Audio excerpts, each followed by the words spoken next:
Um, I'm going to read from a book that was published. It was born on March 10th, 2020, and we went into lockdown on March 11th. So this is a COVID baby book, and so I'm going to read from it and a couple of poems written since then. I don't have to tell you how old I am, but because I only have 5 collections and I started publishing in my 20s, I'm slow. So I write very slowly. Begin with Museum of Stones, an invocation poem. These are your stones, assembled in matchbox and tin, collected from roadside culvert and viaduct, battlefield threshing floor basilica abattoir, stones loosened by tanks in the streets, from a city whose earliest map was drawn in ink on linen, schoolyard stone in the hand of a corpse, pebble from Baudelaire's Oui, stone of the mind within us, carried from one silence to another.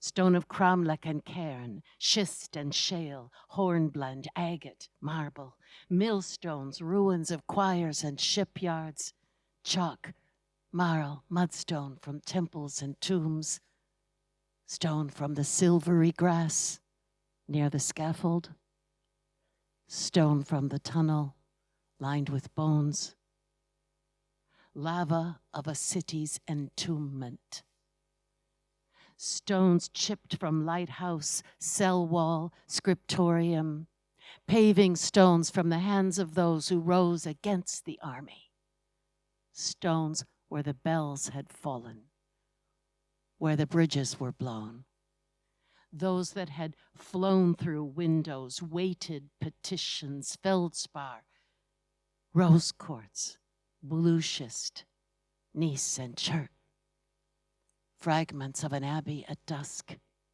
sandstone toe of a Buddha, mortared at Bamyan, stone from the hill of 3 crosses and a crypt, from a chimney where storks cried like human children, stones newly fallen from stars, a stillness of stones, a heart, altar and boundary stone, marker and vessel, first cast, load and hail, bridge stones and others to pave and shut up with, stone apples, stone basil, beechberry, stone break, concretion of the body, as blind, as cold, as deaf, all earth a quarry, all life a labor, stone-faced, stone-drunk with hope that this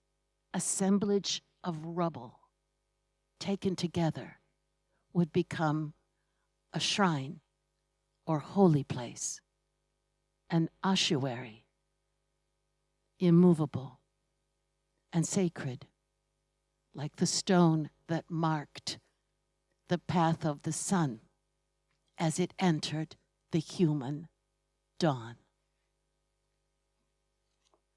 This next one is a poem I was given by a refugee, his story, The Boatman. We were 31 souls, he said, in the gray sick of sea, in a cold rubber boat rising and falling in our filth. By morning, this didn't matter. No land was in sight. All were soaked to the bone, living and dead. We could still float, we said, from war to war. What lay behind us but ruins of stone, piled on ruins of stone? City called Mother of the Poor, surrounded by fields of cotton and millet, city of jewelers and cloak makers, with the oldest church in Christendom and the sword of Allah. If anyone remains there now, he assures they would be utterly alone.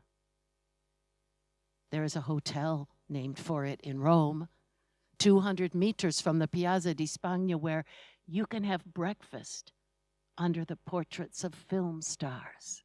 There, the staff cannot do enough for you. But I am talking nonsense again, as I have since that night we fetched a child, not ours, from the sea, drifting face down in a life vest, its eyes taken by fish or the birds above us. After that, Aleppo went up in smoke, and Raqqa came under a rain of leaflets warning everyone to go. Leave, yes, but go where? We lived through the Americans and Russians, through Americans again, many nights of death from the clouds, mornings surprised to be waking from the sleep of death, still unburied and alive, with no safe place. Leave, yes, we'll obey the leaflets, but go where? To the sea to be eaten? To the shores of Europe to be caged, to camp misery and camp remain here? I ask you then, where? You tell me you are a poet. If so, our destination is the same. I find myself now the boatman, driving a taxi at the end of the world. I will see that you arrive safely, my friend. I will get you there.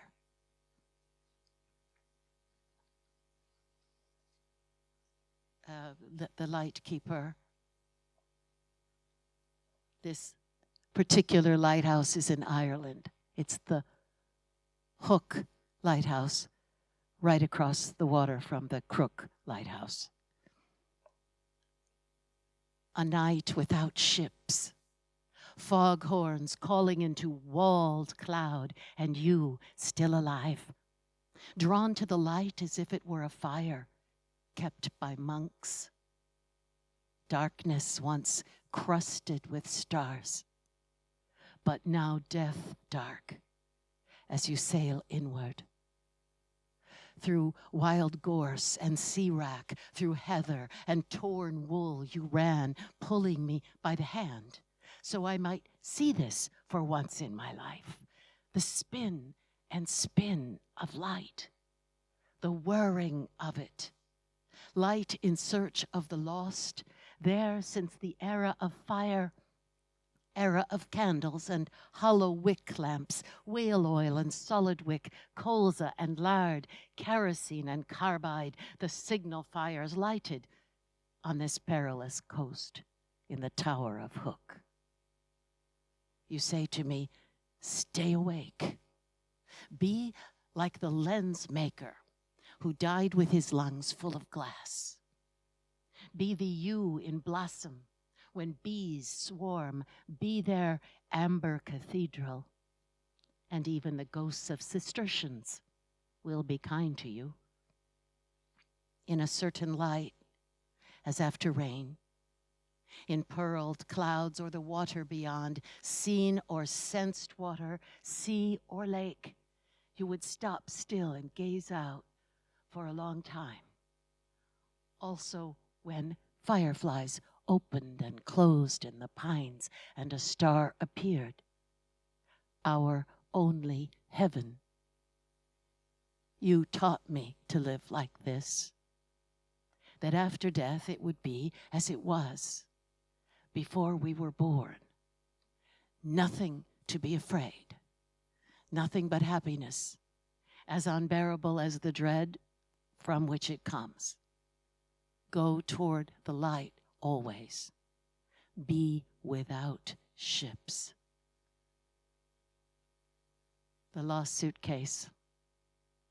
This was written for the late poet Daniel Simcoe. So it was with the suitcase, left in front of the hotel, cinched, broken locked, papered with world ports, carrying what mattered until then, when, turning your back to cup a match, it was taken, and the thief, expecting valuables, instead found books written between wars, gold attic light, mechanical birds singing, and the chronicle of your country's final hours. What, by means of notes, you hoped to become. A noun on paper, paper dark with nouns. Swallows darting through a basilica, your hands up in smoke, a cloud about to open over the city.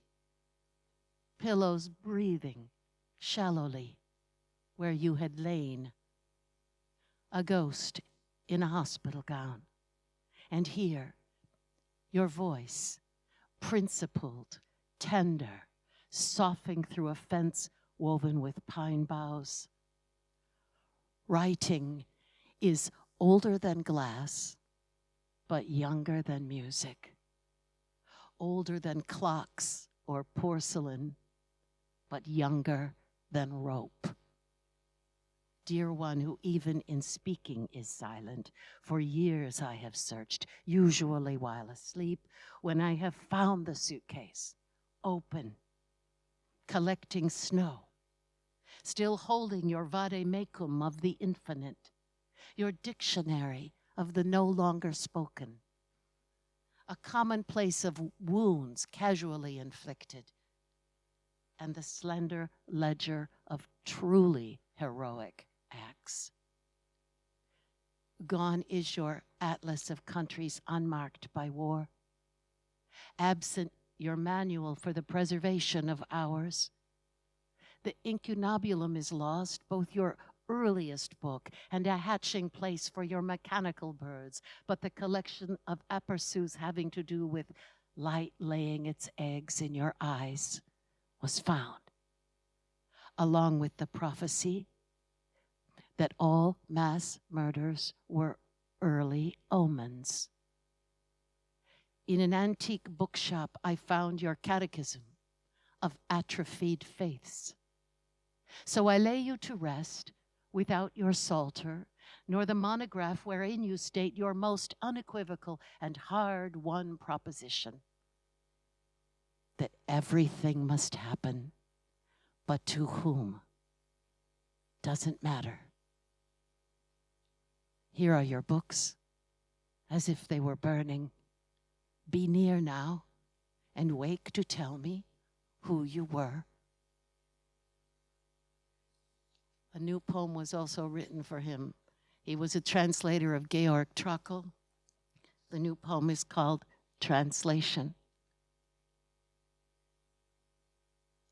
In a cafe near the entrance to the catacombs, you wrote your English versions of poems composed in the voice of a thrush in a cage. Winter trees, plane trees, iron benches, bocce in snow. This is where I found you most afternoons, cigarette lit, stack of books folded up le monde, writing into the past with your oldest pen, unraveling your script, then rolling it up again. Music turned back into ink on paper, a symphony floating on the table, face down. I was a young mother pushing a carriage then, the little one trying to free himself, as he now has done, while behind the glass door of an armoire, armies of paper soldiers fought themselves, bells ringing like stones through the clouds, an army of graves upright. How to be still as you were, to keep quiet as one language enters another, leaving everything, all usual worlds behind. Because fog is not the same as violin. Fog is flute. And opera in time of war is still sung.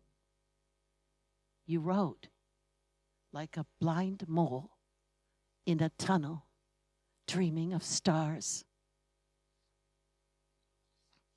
I don't know what I was doing. Yeah. Let's see. I'm going to skip a little bit because I want to get to the others. I'm going to read to you toward the end. This is one of those poems that came from somewhere, but not a memory. So I don't know anything about it. And there's no story to tell about it. I have no idea about this poem. It decided on its own to be here. So it's called Toward the End. In this archipelago of thought, a fog descends, horns of ships to unseen ships, a year passing overhead, the cry of a year, not knowing where, someone standing in the aftermath who once you knew, the one you were then, a little frisson of recognition, and then, just like that, gone, and no one for hours. A sound you thought you heard, but in the waking darkness is not heard again. 2 sharp knocks on the door. Death it was, you said, but now nothing. The islands, places you have been, the sea, the uncertain, full of ghosts calling out, lost as they are, no one you knew in your life. The moon above the whole of it, like the light at the bottom of a well, opening in iced air, where you have gone under and come back, light, no longer tethered to your own past. And were it not for the weather of trance, of haze and murk, you could see everything at once, all the islands, every moment you have lived or place you have been, without confusion or bafflement. And you would be one person. You would be one person again. So I think I'm writing about people my age in some of these new things. I don't know what they are. I don't know if they're done. I'm just sharing another one with you. It's called How He Went. Not the war, but the orchards.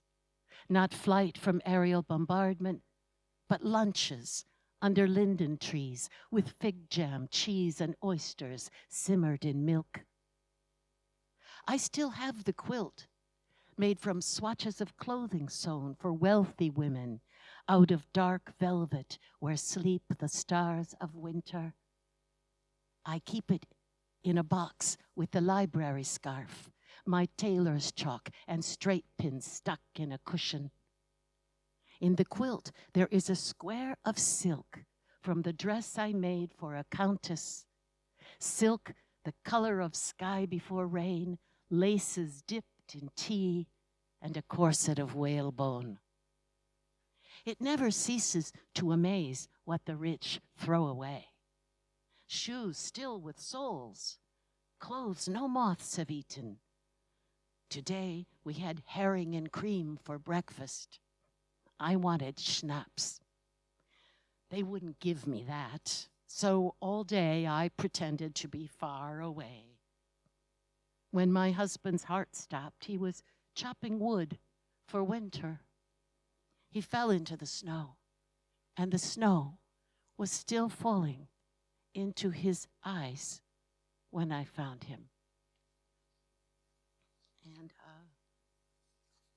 the same woman is talking here, and this is Night Shift in the Home for Convalescents. I used to work in, when I was a teenager, in what they used to call a home for convalescents. Nobody convalesces in the home for convalescents, and they're usually built right next to a cemetery, and everybody can just look out the window all day. It's really depressing. So, but I learned a lot as a young person in that place. There is much in this drawer that is no longer in use. A notebook with ribbon to mark passages, once of some importance. A tortoiseshell comb, sadly made of tortoiseshell. A prayer book bound in mother of pearl. mother of pearl. And sounds, a blurring of bees in the air, no longer heard. Everything at once. All that you remember must be written down. Bed linen sailing the wind, curtains flaring beyond the windscreens, lilacs soon to lie on the ground. There was a quickening in the heart whenever I saw him, standing in a field of bloom and hum, then suddenly not there. The field gone, the house, the road now under a newer road, and the swamp. Who knows what became of that? Trees along it long cut down, no canopy of hope. Skunk cabbage and buttercups, cattails, pollywogs, and crayfish with their pulse train song. We caught them in jars of pond water, not for eating, no, to watch them live. Wash your mother's clothes one last time and put them away, like wrapping a scoop of snow in tissue paper. And the last poem is for, I always read this poem last because there's something about it. It's called What Comes. I wrote it in chemo, and it begins with a little epigraph from René Char, the French poet. And the epigraph is, I brought from despair a basket so light, my love, that it might have been woven of willows. To speak is not yet to have spoken, the not yet of a white realm of nothing left, neither for itself nor another. A no longer already there, along with the arrival of what has been, light and the reverse of light. Terror as walking blind along the breaking sea, body in whom I lived. The not yet of death darkening what it briefly illuminates, an unknown place as between languages, back and forth, breath to breath, as a calm in the surround rises, fireflies in lindens, an ache of pine.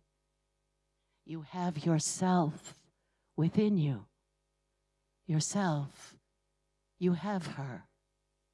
And there is nothing that cannot be seen. Open then to the coming of what comes.